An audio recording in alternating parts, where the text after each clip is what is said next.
Welcome to Turmeric and Tequila with your host, Kristen Olson. Questioning a better way, one gracefully disruptive conversation at a time.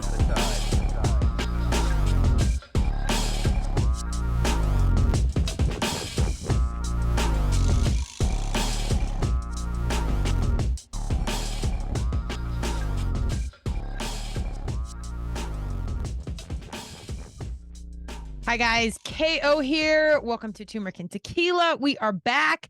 Today is going to be a fun one. I am a pretty big fan of reality TV, which in itself, like Turmeric and Tequila, is kind of a juxtaposition because a lot of reality TV, air quotes if you're watching this on YouTube, or parts of it are scripted or it's led or they intentionally shoot specific shots. The whole thing has some angle to it. On the flip side, they pick characters and they edit things a certain way so it builds a storyline, but a lot of it, they are real human beings being their mostly authentic selves. I think that can be argued upon what show you're watching on. So I don't watch a lot of like the ones that are just series on like families or anything like that. But I do watch the dating ones, The Bachelor, Love is Blind, Married at First Sight. And what's funny to see is like these are all different networks: NBC, Lifetime, Netflix. Like it's all different networks. So let's just start with this. Why do you think most production studios do reality TV and lean into this? Because it is cheap. These are businesses. It's about the money. They're here to provide content, to sell ads. Whatever content brings in the views sell ads. So they're going to lean in, and dating shows do it. So today I did some digging because I've watched all these shows and I do like them. I'm certainly not a traditional person when it comes to like relationships, graduate college, get married right away, whatever it is. That wasn't my path, but I do love the love shows and kind of seeing human behavior. I do a lot, obviously, with strategic partnerships. So I'm here for relationships, just in a different capacity. Here for the romantic side, but like I said, just not this traditional route. And a lot of these, even though they seem not traditional, they're kind of guiding towards that traditional inline. And a lot of it's, heterosexual white people doing this. It's starting to get slightly more diverse, but not really. I think they've started to get pressure, which is good. They should, about representation. We've talked about, at length on Turmeric and Tequila, and we'll continue to do so. But the whole thing is just like an interesting conversation. And I was at one point, someone reached out to me to try out for one of these shows. Excuse me. So we'll talk about it, but they're casting a very wide net. There's no need to get overly flattered on my end, not to diminish it or whatever. I don't know if anyone would see that as a compliment or not. I didn't really, to be honest. I just thought it was kind of funny. So we'll unpack that. So I can give you just like a little insight of like how it works to try out for it. And it didn't go very far because I'm sure my answers steered things in the other way. But we'll talk about that. So we're going to unpack the shows. We're going to see what this USA Today article where they break it down says about it. I'm going to tell you about my limited experience.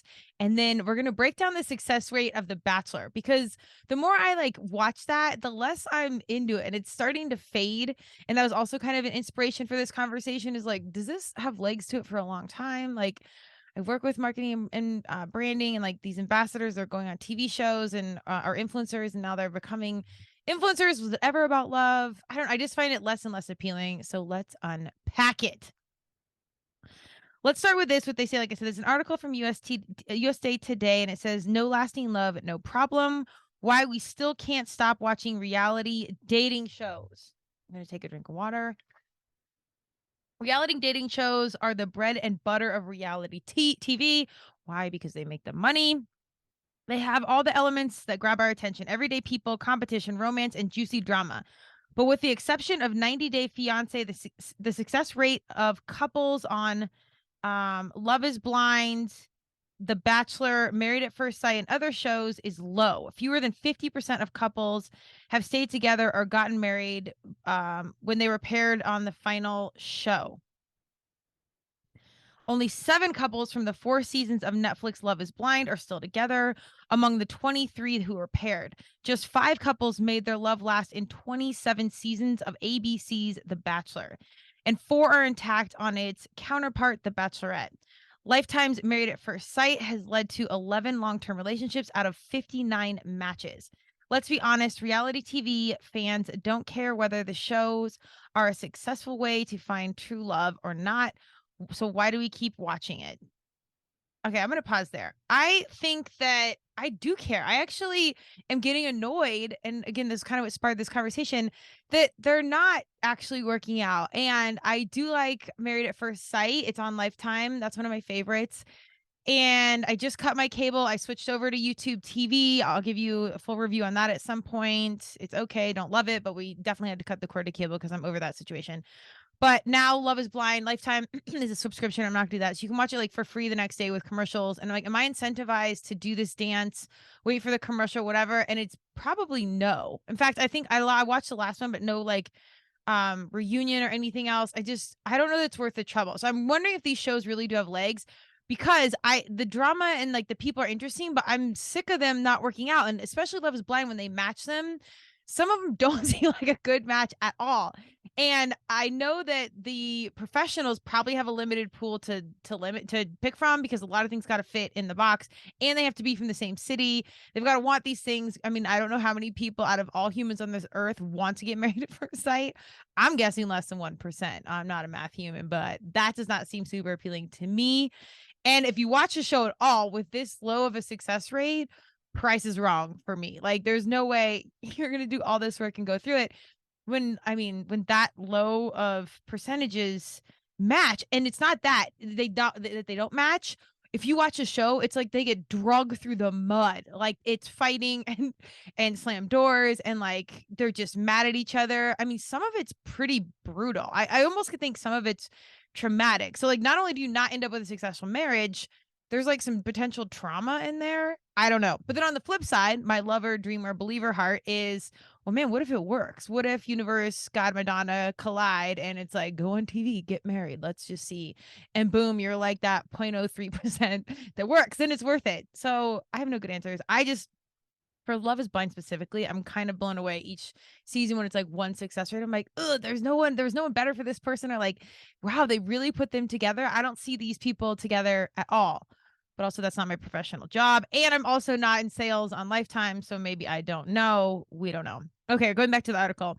Reality TV stars feel like our friends, which is part of why we care. Experts say viewers can't turn away from the reality dating shows because they feel like they are making connections or parasocial relationships with real people.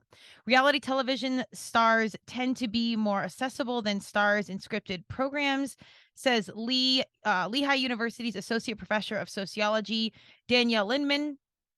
They're on a show. They're active across social media and they're interactive with fans. The drama also continues off screen, generating headlines, which Lindman says is appealing to viewers.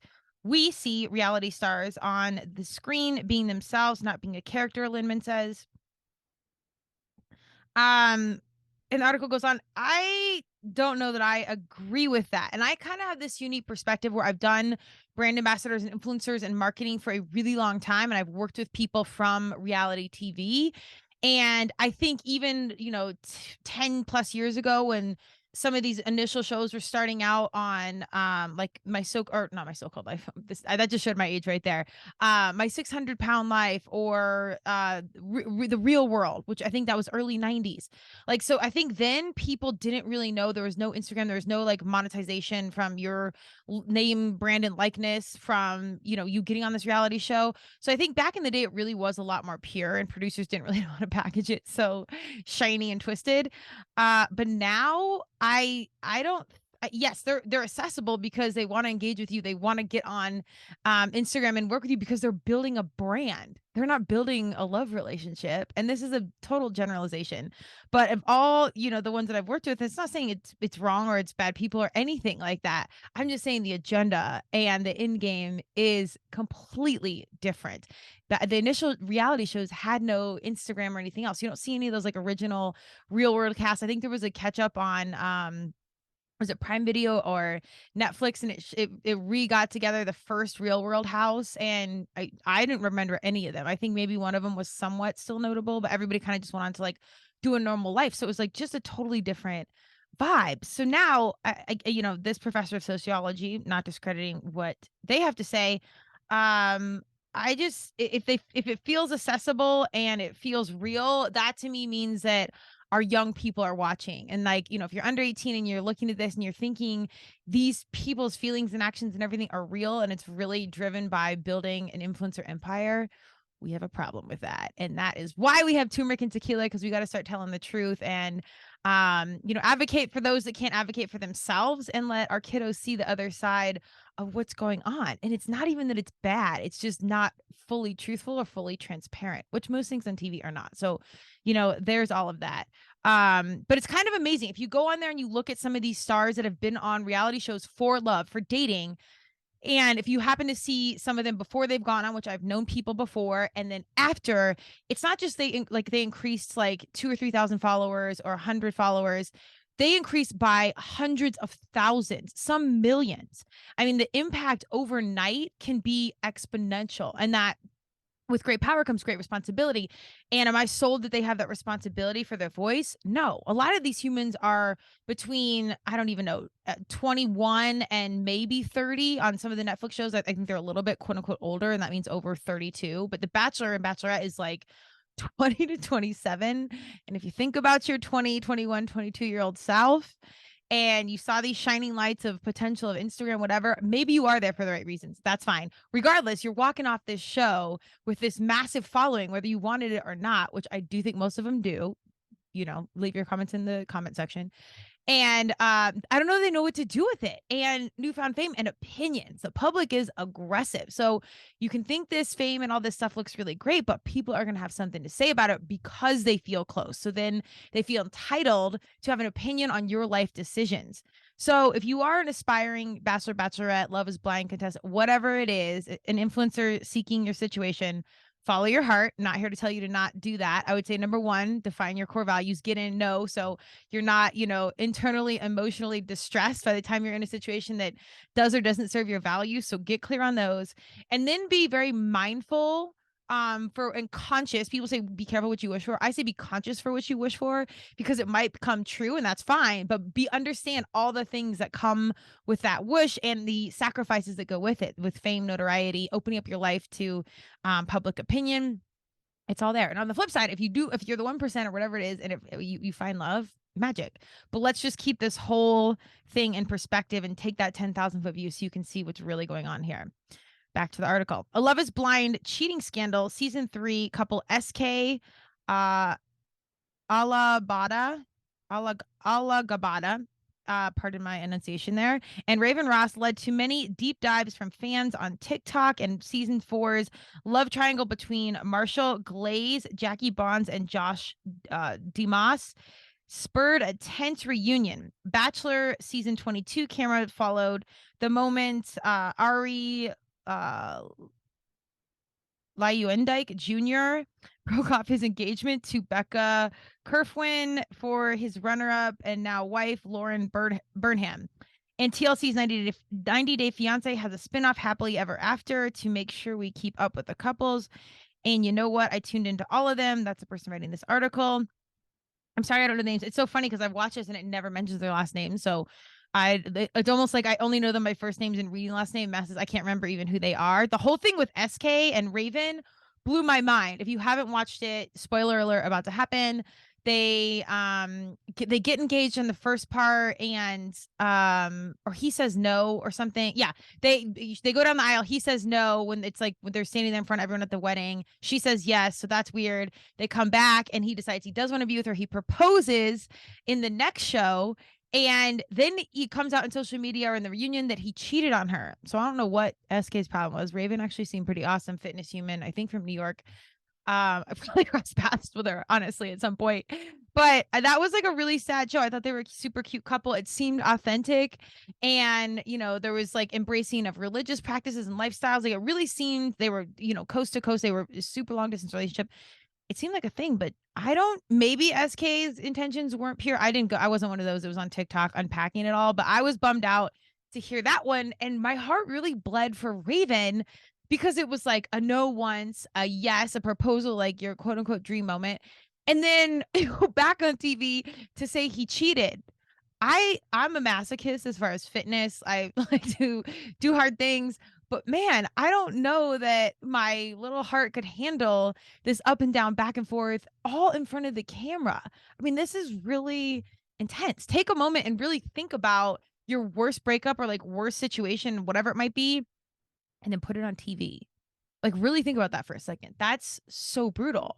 I don't know what anyone's reaction is, but usually I just want to run away and hide, collect myself, figure out, get a game plan together. The last thing I'd want to do is go on TikTok or Instagram and read everyone's freaking opinion about what I should do with my life. Like, what? What? No way. So I don't know, but respect to them. I mean, I genuinely do have empathy. And honestly, if you have to go through that and your desires are to be an influencer and monetize your name, image, likeness, follow your heart. Like, get it. I hope you get your money and I hope you get your following. I do hope you're responsible with what you're saying, what you're putting out there, and who you're partnering with, because you do have a platform now. But that's a aggressive way to make it to fame. We'll say that, fame with a quote. Okay, continuing on. Reality TV drama feeds the desire to see people fail. Ugh, just reading that headline, that hurts my heart for society. Although they don't always yield long-time love, people are also drawn to reality TV dating because of Schadenfreude. I just read about this in Brene Brown's book, and I'm probably still not saying that correctly. Schadenfreude. I think Schadenfreude. We'll get there. Google it if you're listening to this, but it's really, go read Brene Brown's, all of the books. But the last one that came out, it's red. I'm totally drawing a blank on what it is, but we went through this. Anyways, finding joy in others' hardships. So like you find joy in people's pain. It's effed up. Don't do that. We like watching other human beings melt down, regardless of their income status. Robert Thompson, founding director of the Blair Center for Television and Popular Culture at Syracuse University, told USA Today. Bachelor creator Mike Fleiss exits reality TV franchise after 21 years. Let the journey continue. I'm sorry, that was the headline of a picture. Often society enjoys watching people claim success, but once they're actually get there, one of the only narrative threads left is to watch them fall. And we do get a lot of Schadenfreude pleasure out of that. Thompson said, dating shows also reinforce traditional marriage values. Their appeal has a lot to do with our culture's core values of love and marriage, largely viewed through a heterosexual lens. Even in a show like Love Island, in which the goal isn't really to get married, it's still about romance. It's still about love. It's not Sex Island, even if they're doing a lot of hooking up on that show. Lindman says, there's a lot of anxiety about the changing face of marriage as people opt not to marry or to do so at a later age. In some ways, these dating shows pacify our anxieties about that. We may be engrossed by dating shows because we're anxious about our own love lives. There's a way for us to escape the reality of our own situations and comfort ourselves when we need confirmation that, yes, things could be worse. It's not exactly the heartwarming conclusion I hope for, but it won't stop me from watching. Anyways, did you catch the delayed reunion, Love is Blind? Thoughts on Jackie and Josh? So the author's taking a poke at the end there, which I think is kind of funny. I don't remember Jackie and Josh, but I'll have to look at that because I definitely watched it. I thought that one was also kind of disappointing. Again, they didn't like each other. But let's unpack this. Like, why do we watch? Is it because we like to see people fail? I don't. Like I said, I think I'm getting less and less inclined to turn them on because it's constantly just like failure, and I don't really want to see that. And I actually like the happy ending, like love story, cheesy romantic, maybe because I'm like an 80s baby and a 90s kid, and that's like the rom-coms we grew up on. It was like the unbelievable true love story. So I don't like seeing this like desecration of humans, and being a professional in strategic partnerships, which is relationships, and all businesses basically relationships, seeing so casual with that, even when it's business and this is personal, I think is not something that we should be casual in a society about promoting. I do think in real love situations there will be breakdown and conflict, and that's fine. But if we're taking joy in that, that's a problem. That's a larger mental health issue that we need to unpack. And if people are just casually monetizing that on the back end, that's a bummer. And I don't think that will serve them long term. I think more people, and this is just my opinion, are like me, where it's kind of getting old that they never work out. Like, I think the tea and the drama is kind of fun, but then it just gets old. But keep in mind, I don't watch like Housewives because they're like throwing tables and beating each other up. And I don't necessarily love that display for our fellow females. But whatever, a lot of them on the flip side, Bethany and Vanderpump have all made, billions of dollars off these situations. So, okay. I don't know. I'm just not drawn to any of that. Maybe I'm the minority. I don't think so. So I genuinely don't think these are long-term plays, just feeding on the Schadenfreude or whatever it is about people loving other people's misery. I hope we don't continue that path, but I don't know. That's if I was a gambling human, I just don't think that's a long term play. It might work now, but I think a lot of people at me where it's just like, they're fighting again. It didn't work out. I want to see the ones that do fall. I want to see the ones where it works, and to see maybe these situations, these production companies put more into it, and maybe they do already. I don't know, but let's continue to this. Fox's Farmer Wants a Wife. I did watch this as well. The Bachelor meets Yellowstone and Heartland reality dating show, basically. Even in a show like Love Island. Oh no, that was. Oh, did you guys? I don't know. I'm asking you like I'm having a conversation right now. Did you guys watch The Farmer's Wife? I did watch The Farmer's Wife. Awesome if you did. I thought it was a little more real. It was like 3 farmers and they were in different states. So I don't really know how they put it together logistically. I was impressed as like an events planning human how they swung that together. But each one basically had 5 girls and they dated over, I don't even know how long, maybe a month or so. It was hard to tell the timeline. And it was only like, I want to say 12 or 8 episodes, not very many. And then they pick one at the end. They don't get married, but they just like choose that person. But that person has to go live on like this isolated farm and pick up cow crap and whatever. And they're beautiful, but like talk about a different life. You're in a different universe. So I actually do want a farm one day, not with like that whole, not a running farm, just one with cute furry animals that don't necessarily have to like produce or anything like that. Anyways, I thought that was interesting. It seemed a little more authentic than some of these other ones, but I don't know. Oh, but I did want to go back. I wanted to talk about like, are we watching this to escape our own love life reality? And that might be true for me. I'm a busy human between training and dogs and job and company and blah, blah, blah, and social media for my own, podcast. It's a lot. Like the last thing I want to do some days is like get ready at 6 o'clock and then like get ready for a date. And, I mean, once it's worth it, I definitely do. I've made sacrifices, we move things around, and heart and mind is open. But I'm just saying it's not the easiest thing. So maybe I am living vicariously through these situations. I could wholeheartedly admit that. I also think it's a lot of, while some of it's scripted and I'm just going to say trashy and just thrown out there, I do think there's really great things you can learn from behaviorally, especially on Love is Blind, because they sit down with the professionals. And I think Dr. Pepper is one of my favorites. The advice she gives about like coaching and listening is amazing for relationships, meaning in romance or in professional or even with your family. Like just the way they give tips about communicating or seeing someone else's perspective. Like if you identify with one of the people, I almost said characters, if you identify with one of the characters and like how they're saying things, like if I'm a female and I'm identifying with what the woman's saying and like I'm like, why didn't he show up like this? It's not too much to ask. And then I'm hearing the man's view and I'm like, oh, I didn't even think of it like that. Like that's really cool to see this play out because that could potentially help me in my relationships in whatever it is. So I do think there's actually positive to some of these, especially Love is Blind, where they're getting the coaching, you're kind of going through it with them. I think there's value to that. So get a pen and paper on that kind of stuff, because when you get in a relationship, this stuff will happen. Thankfully, it's not on TV, or at least I would say that. And you'll have those skills. I do think that's one upside from this reality TV and relationships being played out on, is you can learn a lot. Hopefully you're not just getting jaded, because it's, again, the failure rate is astronomical.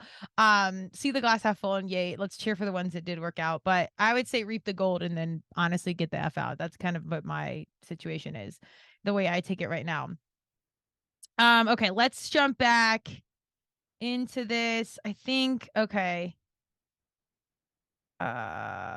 was it for this article. It's kind of short. I just think it's interesting, but let's talk about the actual success rate of The Bachelor, and then I'll give you the snapshot of my own experience, which I think is actually pretty funny.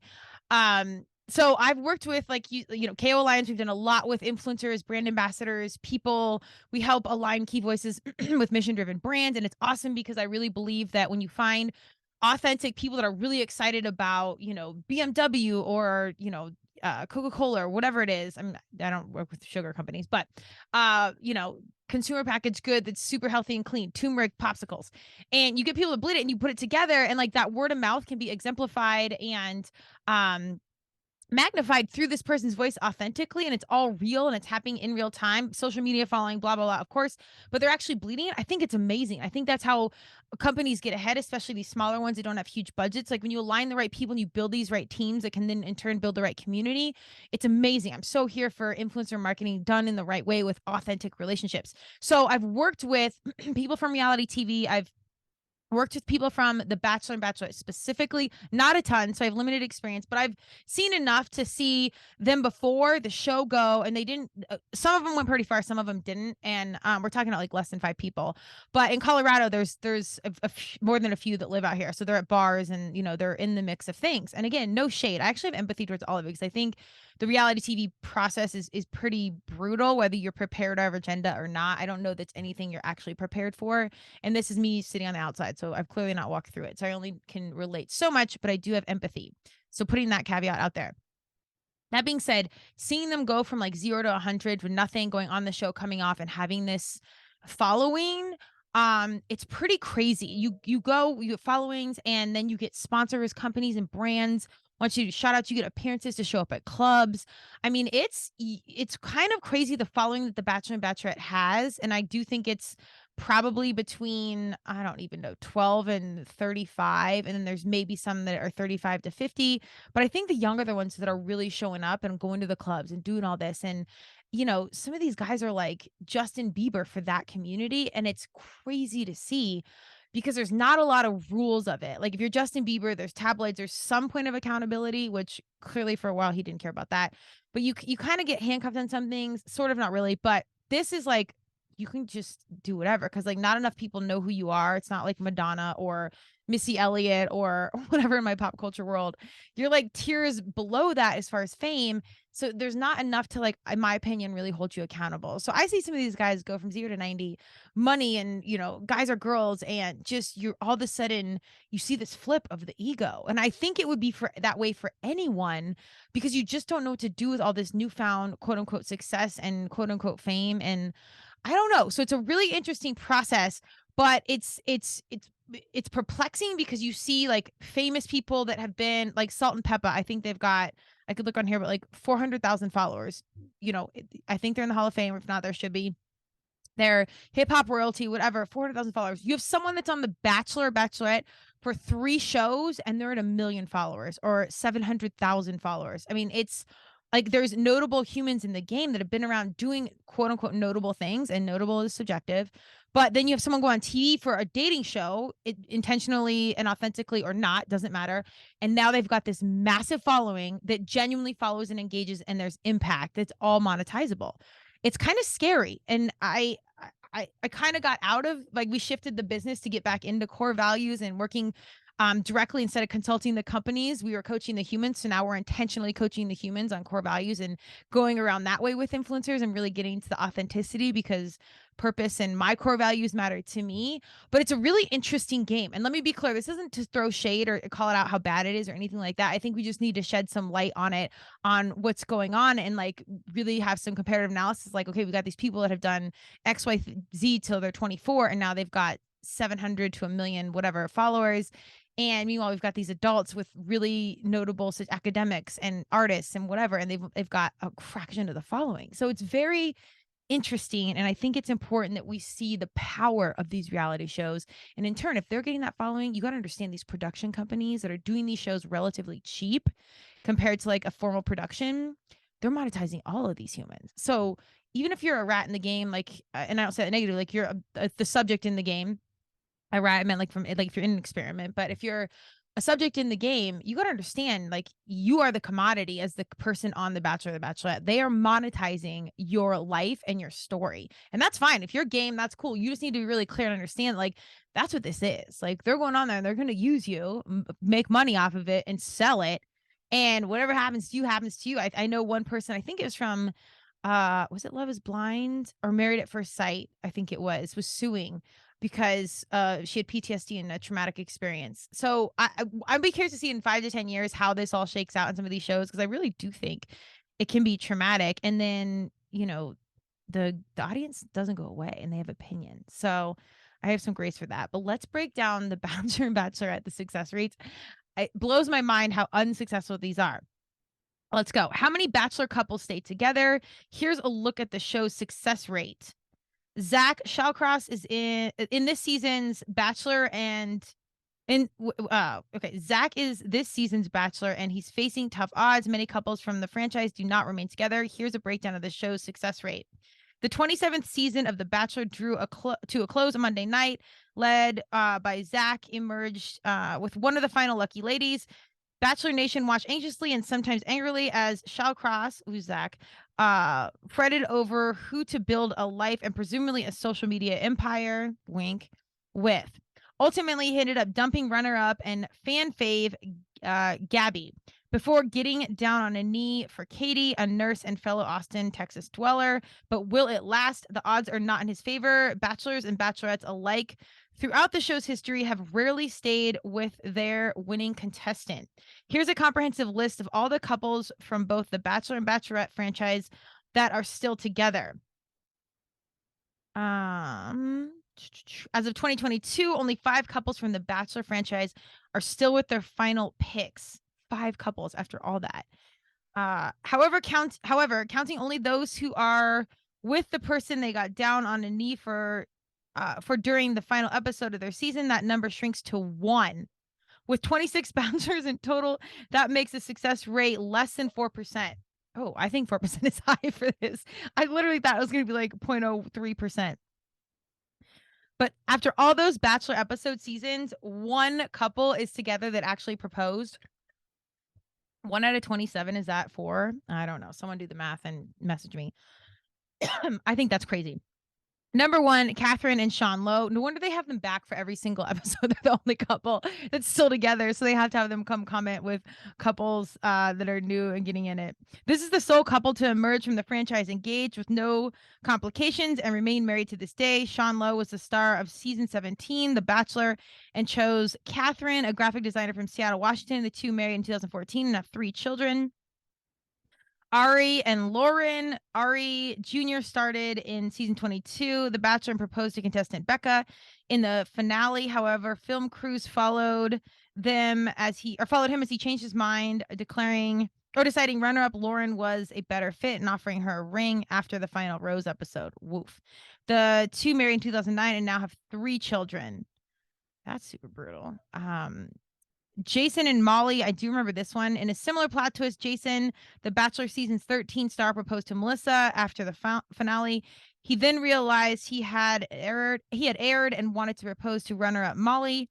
Instead, Jason broke up with Rycroft and who's Melissa, and ended up with Mulaney, which is the other one. I don't know why they're doing last names here. We don't know that. We only get their first names on their show. Let's go with that. The two married in 2010 and have 1 daughter together, as well as another son from Jason's previous marriage. I remember that one, and I think this is one of the beginning big plot twists in, this lovely reality love show. And I don't know. I guess, again, I've never been in a situation where you have to propose between 2 people, you're in love with 2 people, whatever. But how do you not know? How do you pick the wrong one? Like, how do you not know and then go back? So, like, you break one's heart, you go make one's heart, then you break that one's heart, and you go retry and make the other one. Like, oh God, this drama. Like, I'm getting a headache from that. I don't know. My unsolicited advice for someone on The Bachelor, Bachelorette moving forward: be clear on your decisions. Test your goddamn values and know, and have them do it so we're clear. Number 4, Matt James and Rachel Kirkconnell. Matt's finale was marked by a number of controversies. Although he did choose Rachel as a recipient of his final rose, he opted not to propose, saying instead he wanted to continue to date her outside without the pressure of engagement. By the time after the rose finale, the show reunion style episode came that Kirkconnell and James were no longer together. However, they were no longer together. Over the course of the season's airing, Kirkconnell became the center of racism controversy after liking a Confederate flag related to TikTok for a resurfaced photo of her attending a 2000 antebellum themed party, promoting their breakup after James decided there was a lot of work she needed to do on her own. Host Chris Harrison excused Kirkconnell's actions during an interview with Bachelor alum Rachel Lindsay, and backlash over that later promoted him to step down from his longtime hosting gig. The next year, the two reconciled and remained a couple. Oh, they're not engaged. Matt James was the first and only Black star of the Bachelor franchise. I didn't know they got back together, but noted. Bachelor couple still together. There are 4 Bachelorette couples still together. No agenda. No agenda at this time. I don't know what that means. These leads got a proposal from their final choice and remain married. The overall success rate for The Bachelorette is therefore slightly higher than its male counterpart, clocking in at 22%. 4% to 22% is not slightly. That's massive. So shout out to my girls, I guess, for sticking to it. Trista and Ryan. Trista Wren was the first Bachelorette way back in 2003. She chose firefighter Ryan, and he's from Vail. Let's go, Colorado. Her final rose, and those two have been married for almost 20 years. They share 2 children and are in the Bachelor franchise Hall of Fame for the longest union. Desiree and Chris Siegfried. Desiree Hatstock was a contestant on Sean Lowe's season before she was eliminated after the hometown date. She was crowned Bachelor on the following season, accepted a proposal from Chris. The two have been married since 2015 and shared 2 sons. I don't remember that one, but I'm sure I watched it. JoJo and Jordan Rogers. Janelle JoJo Fletcher recently became a Rogers when she married her finalist in May of this year. JoJo was the star of the Bachelorette season 20 and chose Rogers. Brother famed quarterback Aaron Rodgers, despite a flurry of rumors surrounding his past relationships. The bet proved worthwhile as the two have remained together since Roger proposed in 2016. Rachel and Brian, I do remember this one. Rachel Lindsay starred as the first ever Black Bachelorette. She has since become a fixture in the entertainment news industry, serving as a correspondent for the entertainment magazine show Extra, and hosting the popular Higher Learning podcast. Lindsay chose Abasolo as the recipient of her final rose, accepted his proposal, eventually married in 2019.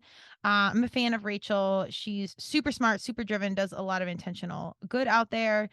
I don't remember a lot about Brian, but I do remember that episode, and these all kind of blend together to me at this point. So that's a quick rundown. 4% success for The Bachelor, 22% success for The Bachelorette. That's pretty low. It's like would you do it?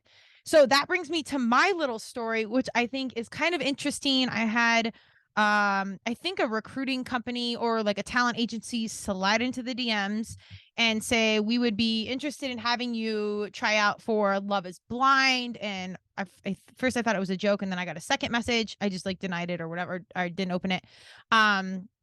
I didn't accept the request, and then the second one came through, and I was like, "What?" So I looked at it, then looked at the talent agency. I was like, "Oh, okay, this is actually legit." And I knew they had. I had heard they've been in touch with like bars around now, so I think they cast a really wide net. But they said, "Would you be interested?" And my first question was like, "How did you find me, and what about my Instagram gave you the idea that I was looking to be married at first sight?" And did I say Love is Blind earlier? It's not that. It was Married at First Sight. So all of these are getting confusing. But anyways, I was definitely a Love at First Sight. And I was like, what about my Instagram gave you that idea? And I wish I still had the messages, but they're like, I can't even remember what they said. It was something very general. Cause again, I think they probably sent out, I don't know, hundreds of thousands of probably these like messages. And it was a human that wasn't like it wasn't like a cut and paste message. It was individual to me. And it was she said, it looked like you'd be a fit. It looked like you were, open-hearted and fun or something like that, something pretty general. So I was super curious. I'm like, okay. In my mind, I'm thinking, oh my God, like, would I actually do this? Like, I watch these shows and I know the intricacies, I know the business side, not like super in depth, but enough. And I'm thinking, no way, but I am deeply curious about this process, what it is. And of course, I was like, sure, let's go through the process. I want to hear more. And would you or your talent agency be interested in coming on Turmeric and Tequila?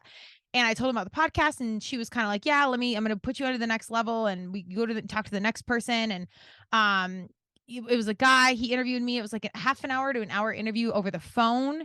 And they got into it really fast of like really intense stuff, like background history, health, background checks. Like they went into it, and it was like point blank, like, do you want to get married at first sight? Do you want to be married right now?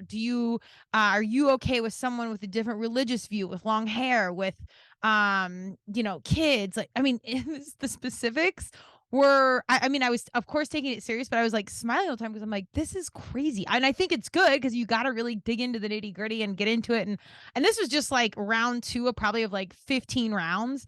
I had no idea. And when they're asking me honestly, and I think for after that, you had to submit like a picture and a video saying like, are you ready to be married at first sight right now or something like that. I can't really recall a ton of it. And I did the video and I was like, is anyone ever ready? It was a clear, like, no way. I wasn't just doing it just to do it. I actually appreciated the process to like, for me to get clear on like, shit, have I really thought about some of this stuff? Like, I think in my mind, it's like, I'll meet the right person, I'll kind of know. And then like, whatever it is I've got to do to make it work, I will, not compromising my values and, who I am. But of course, I'm hoping that we get through that prior to saying I do and signing this freaking really important contract, which I don't know that people really even get into that before. I think people forget marriage is a contract. You sign a piece of paper and then there's many business decisions down after that are business. So yes, personal, yes, heart, keep it all first, but always note that it's a contract, my friends. Like, get real on it. So I don't know. I thought it was good practice at very minimum. So if you're out there and you happen to, someone slides in the DMs, they reach out to you like, would you be curious in this process? I say, just do it. Even if it's not your jam or it's totally not mine. It was really interesting. It was good for me to like, in the 10 seconds of experience that I had, I got to learn a little bit myself, like really think through some deep things that I probably wouldn't have thought about. Even at 42, and it was kind of cool. And on the flip side, it really, I think, made my heart that much more open to it because I was getting clear on like, yes, I do want this life partner that does this or that has these values or this. And like, I don't necessarily care about their hairstyle or whatever else, but our athlete is training, is fitness important. It's like kind of superficial stuff. And it's, yeah, lifestyle and these decisions, what you're doing every day is a big deal. So that was all a good practice. I think I submitted, I didn't get anything or hear anything further. They said they'd let me know about coming on the podcast, didn't hear anything back. And I don't even know that I followed up because it would have been like the agency versus someone from the show or anything like that. And honestly, the guests, I don't know if they'd want to come to Tequila, come through if you're listening to this. And I've had friends that have had some of the, not contestants or characters, but the humans on these shows on their podcast. So they are accessible. So I really wanted that. I feel like I could reach out, and that wasn't it. I would love to have someone that does the process come on and talk about the process. But I don't almost think they don't want to do that because I don't think they want a lot of people to know. Not because it's a secret. I think it's just because I don't think they want people to train for it and show up to get on the show to be an influencer. They want it to like be somewhat secret, so you just show up authentically and just say what you say versus practice for it, if that makes sense. It's like studying for a personality test for a job. A lot of companies have you do personality tests to see if you'd be a fit. And there's things on YouTube where it's like study to pass this personality test. And I'm like, damn. If you're a psycho and you're studying how to pass a personality test, like that's a situation, but I'll let the companies figure that out. Maybe that's needed for the corporate world at this point. I don't know. And we intentionally don't know. So anyways, it was a fun experience. It was kind of cool to see a little bit of the inner workings of these shows that I watch and see how they operate, and that they do get into the intricate pieces that I'm still wondering how like some of these humans that don't last, they match. I don't know. The takeaway is I'm probably going to start to phase out a little bit of it just because I'm sick of seeing like the drama and like the thrown chair. And I don't know, like I'm here for some authentic conflict, but them never working out. Maybe it's just me. I'm losing interest in it. So if you're a production company, there's my feedback for you. Long term, I'll be curious to see how these shift. Like you talk about like, situations with race and them diversifying the shows. Like you can see over the 20 plus years of Bachelor, of like how some of society's questions and conversations and intentions are coming through on these shows. So I think that's good. Hopefully our society is taking away some exposure to things. If you're not around any diversity or whatever it might be, maybe this is an opportunity. The upside that this is exposing some things, interracial dating or whatever. I think that's positive, and we have representation and there's some eyes on that, and it's into the mainstream. Again, I think another positive is learning, watching people go through this, and you can take notes for your own relationship and listen to the professionals that are for the shows that have them. And then on the flip side, check in. I would say after you watch it, how do you feel? Like sometimes when they're really cute and fuzzy and they work out and it's so happy, like that's awesome. I love it. And then when it's like this abomination of fighting and hating each other, I'm like, I'm gonna go take a shower. I feel gross. Like, ugh, that's why I think we're gonna limit. I would pay attention to how you personally feel and probably limit it in general, depending. But reap the gold and then know that these humans really have power. So if you are influenced by them, that's fine. but just check into the motives and lean in. Like, is this authentic? Is it not? Some of them are, and they're amazing, and they really have done a great job in their business, and it's all intentional. It's awesome. Some not so much. So just do your checks and balances, just like I would say with any other politician or corporate leader or podcaster, whatever. Lean in and do some of the digging. And if it's just entertainment and fun to you, let it be that. I would limit the energy to it, but you know, you got to have some of that tequila with your turmeric. So go ahead and spice it in. Enjoy your shows. Remember, it's a contracted business, so get that right. There's nothing wrong with a prenup. That's my unsolicited, non-attorney advice. Enjoy your reality shows. And if any other shows want to hit me up, I can't say I would commit, but I'm super curious on the process. And if there's any talent show that's involved with this that wants to share their process and come on the podcast, we want to know, because I'm super curious on how you pick some of these humans and why. That's all I got for you today. Reality TV. If you're on YouTube, do we consider this reality TV? I don't know. I don't think so. But check out this wherever you get your podcast and look for us on YouTube, of course. Have a good day.